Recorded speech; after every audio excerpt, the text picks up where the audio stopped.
Good morning to all of you. Welcome MST target HSSC। आज हम आपके लिए हिस्ट्री की 16th वीडियो लेके आए हैं। आई होप आपको अच्छी लग रहा होगा कंटेंट, तो प्लीज़ शेयर एंड सब्सक्राइब ज़रूर कीजिएगा।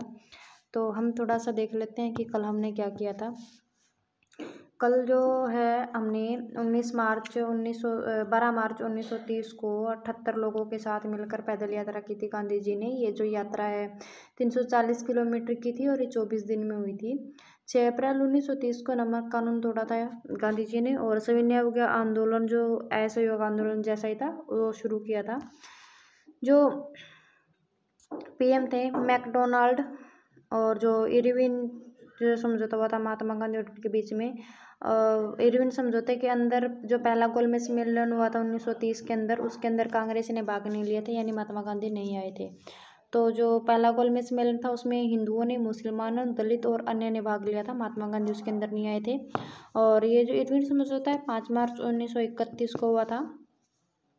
अब देखिए ना, ये इरविन समझौता जो हुआ इसके अंदर महात्मा गांधी नहीं आए, तो ये दूसरा गोलमेज सम्मेलन भी होगा क्योंकि महात्मा गांधी नहीं आए थे। इन्होंने तो ये पहला गोलमेज सम्मेलन ये रद्द ही हो गया था, ये मान्य नहीं हुआ था। तो इसके अंदर देखिए चंद्रशेखर आज़ाद को 9 अगस्त 1955 और काकरोड़ी कांड जो हुआ था उसके अंदर काकरोड़ी कांड में तीनों को फांसी देती थी। अशफाक को और श्यामप्रसाद को और रोशम को, और 6 अन्य थे। टोटल 10 को फांसी दी गई थी। इलाहाबाद में अल्बर्ट पार्क में 27 फरवरी 1931 में चंद्रशेखर आज़ाद को पुलिस ने पकड़ लिया था, और चंद्रशेखर आज़ाद ने अंग्रेजों के हाथों मरने से अच्छा उन्होंने खुद को ही गोली मार ली थी। अल्बर्ट पार्क का नाम बदल कर चंद्रशेखर आज़ाद कर दिया है।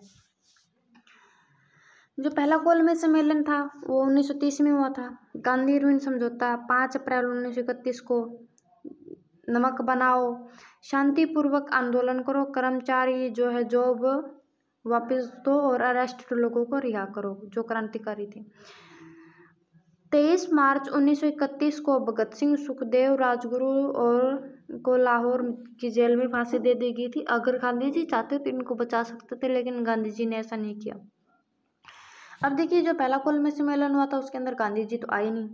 अब दूसरा गोलमेज सम्मेलन होगा 1931 में।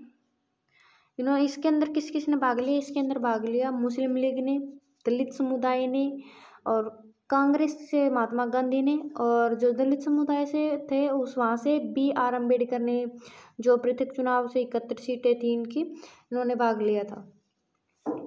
ये भी रद्द हो गया था जो दूसरा पृथक सम्मेलन था। पृथक सम्मेलन को ही सांप्रदायिकता का अवार्ड कहा जाता है। गांधी नाराज होकर चले गए थे इसके अंदर, क्योंकि अब ये देखिए ना, BR अम्बेडकर ने जो है अलग डिमांड की थी कि जो हिंदू मुस्लिम की जो मुस्लिम की है उनकी एक अलग पृथकता चुनाव और उनके अलग से वोट डलें। तो गांधी जी इससे नाराज हो गए थे कि अगर जब एक ही देश की बात हो रही है तो तुम देश को बांटने की बात क्यों कर रहे हो। तो ये भी रद्द हो गया था इस कारण, क्योंकि गांधी जी नाराज होकर चले गए थे। 1932 में पुनः समझौता हुआ। BR अम्बेडकर और महात्मा गांधी को बुलाया गया। इसके अंदर केंद्र में 18% सीटें जो है दलितों के लिए कर दी गई, और प्रांत में 147 सीटें आरक्षित होगी। जो तीसरा गोलमेज सम्मेलन ने इसके अंदर भाग लिया था मुस्लिम लीग, भीमराव अम्बेडकर, अन्य, और इसके अंदर जो तीसरा गोलमेज सम्मेलन है इसके अंदर गांधी जी ने भाग नहीं लिया था। इसके अंदर देखिए ना, जो तीनों गोलमेज सम्मेलन है इसके अंदर सिर्फ गांधी जी ने दूसरे गोलमेज सम्मेलन में भाग लिया था, लेकिन ये भी असफल नहीं रहा था। किसने, ये देखिए कई बार क्वेश्चन आ जाता है, किसने तीनों में भाग लिया था? डॉक्टर BR अम्बेडकर ने तीनों गोलमेज सम्मेलन में भाग लिया था। कांग्रेस ने किस में भाग लिया था? सिर्फ सेकंड में भाग लिया था, वो महात्मा गांधी ने कांग्रेस की तरफ से। भारत सरकार अधिनियम 1935 में आया था। भारत सरकार का कंट्रोल जो है वायसराय प्लस कार्यकारिणी परिषद जो 6 मेंबर थे उनके उसमें था। केंद्रीय सभा में 375 लोकसभा में होंगे और राज्यसभा में 260 होंगे सदस्य। 11 राज्य होंगे, उसमें प्रांतीय सभा होगी। भारतीय संविधान पर सबसे ज्यादा प्रभाव 1935 के अधिनियम का है। प्रांत जो है 11 है। प्रांतीय सभा टोटल जो है 1580 सीटें हैं। सूची आई, क्या आई, संघीय सूची आई, विषय पर 59 आई, और समवर्ती सूची जो का विषय 36 आई, और प्रत्यय सूची विषय 54 आई थी। संघीय न्याय की स्थापना दिल्ली में हुई थी, और 1937 में इसे सुप्रीम कोर्ट कहा गया था। पहले जो सुप्रीम कोर्ट था इसको पहले संघीय न्यायालय कहा जाता था, जो इसकी स्थापना पहले दिल्ली में हुई थी। और 1935 में आरबीआई की स्थापना हुई थी। 1939 से 45 तक सेकेंड विश्व युद्ध हुआ था। अब देखिए, दूसरे विश्व युद्ध में भी अंग्रेजों को भारतीय की आवश्यकता होगी, लेकिन भारतीय तो अड़े हुए थे भी। तो अंग्रेजों ने उनको मनाने के लिए क्या क्या किया, भाई हाँ तुम लोग हमारा साथ दे तो हम तुम्हें ये देंगे ये देंगे। अब देखिए 1940 में अगस्त प्रस्ताव आया। अंग्रेजों ने अगस्त प्रस्ताव निकाला कि तुम हमारा विश्व युद्ध में साथ दो। तो अब जाहिर सी बात है अंग्रेजों को जरूरत है विश्व युद्ध के दौरान, तो उन्होंने क्या किया, अंग्रेजों ने क्या कहा उसमें, विश्व युद्ध में सहायता करे तो विश्व युद्ध के बाद भारत के संविधान की बात की जाएगी, यानी बात की जाएगी, बनाने का कोई टाइम नहीं रखा गया। और अगस्त प्रस्ताव को कांग्रेस ने नहीं स्वीकारा इसको, तो बात की जा रही है भाई, वो नहीं तो डेट फिक्स करो तुम लोग, हाँ ना ही कोई लिखित में दे रहे हो कि हाँ हम संविधान बना देंगे, ऐसा कुछ नहीं कर रहे हो। अगस्त प्रस्ताव को मुस्लिम लीग ने समर्थन किया और पाकिस्तान की मांग की। कांग्रेस ने इसका समर्थन नहीं किया, मुस्लिम लीग ने इसका समर्थन किया।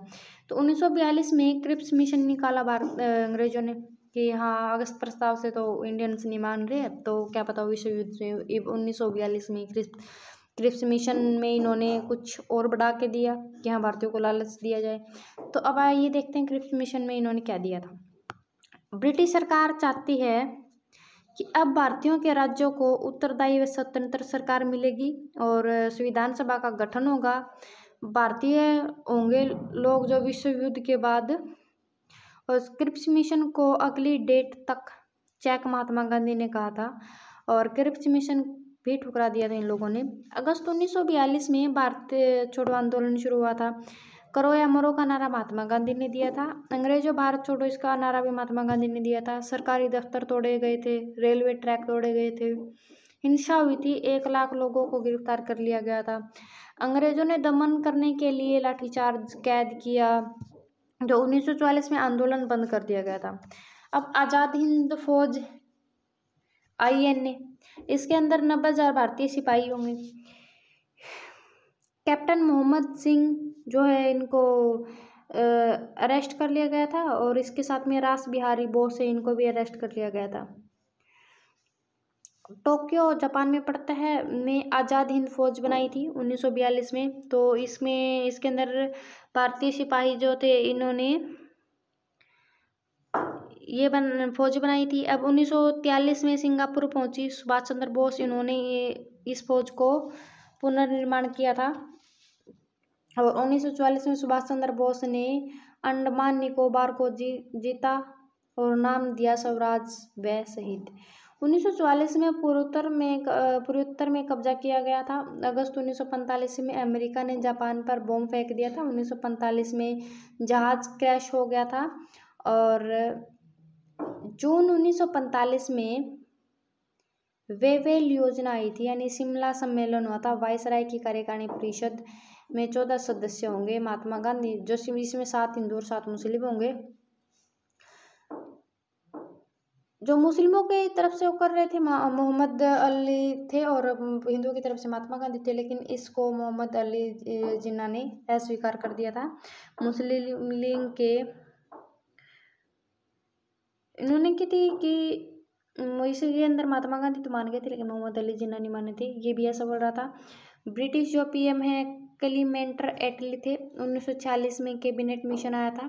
लॉर्ड पैथिक लॉरेंस और स्टेफर्ड क्रिप्स और AV अलेक्जेंडर, ये तीनों संविधान सभा का गठन के और 379 लोग चुने थे इन्होंने। संविधान सभा की पहली बैठक 9 दिसंबर 1946 को हुई थी। इसका जो अध्यक्ष सच्चिदानंद सिन्हा थे, और 11 दिसंबर 1946 को राजेंद्र प्रसाद अध्यक्ष बने थे। कार्य इसका जो 2 साल 11 महीने 18 दिन का रहा था।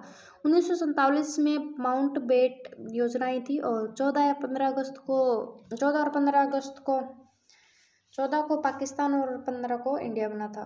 Thank you so much. अगर आपको वीडियो अच्छी लगे शेयर सब्सक्राइब जरूर कीजिए। Thank you.